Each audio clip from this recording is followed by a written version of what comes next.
Drejtori i përgjithshëm i Policisë së Shtetit Ilir Proda shkoi këtë të martë në GKK, ku është takuar me nënkryetarin Erion Bani. Vizita vjen në kuadër të masave të sigurisë të kërkuara pas vrasjes së gjyqtarit Arstrit Kalaja më 10 tetor në ambientet e gjykatës së posaçme, ishte edhe kreu i gradës Simon Zereci. Në mbledhjen e gjyqtarëve pak ditë pas vrasjes së Arstrit Kalas, Bani kërkoi inspektime në ambientet e gjykatave. Ai deklaroi se duhen evidentuar të gjitha problematikat deri tek pyetja e gjyqtarëve dhe stafit të gjykatave për çdo shqetësim apo problematik që mund të hasi gjatë ushtrimit të funksioneve. Ministrja e Punëve të Brendshme Albana Koçiu tha se do të rishikojë dhe përforcojë masat e sigurisë brenda gjykatave dhe në perimetrin e tyre.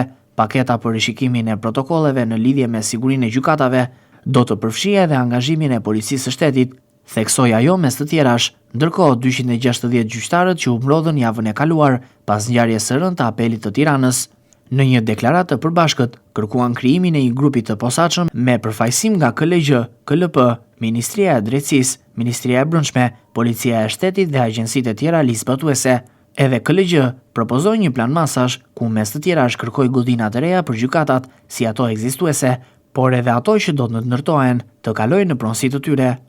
Ndërkaq prokurori i përgjithshëm Orsian Çela në mbledhjen e Komisionit të Çështjeve Ligjore ka trajtuar ndër të tjera edhe çështjen e sigurisë nëpër gjykata dhe prokuroritë e vendit pas ngjarjes së rëndë të vrasjes së gjyqtarit Arstrit Kalaja në sallën e apelit.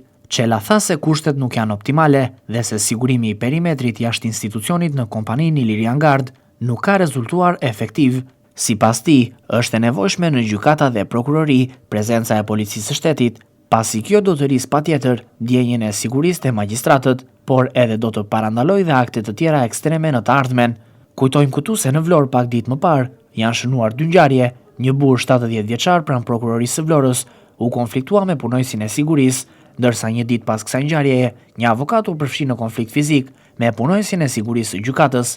Pavarësisht këtyre ngjarjeve, në gjykatën e Vlorës dhe në prokurorinë e Vlorës nuk është marrë asnjë mas për të rritur kushtet e sigurisë.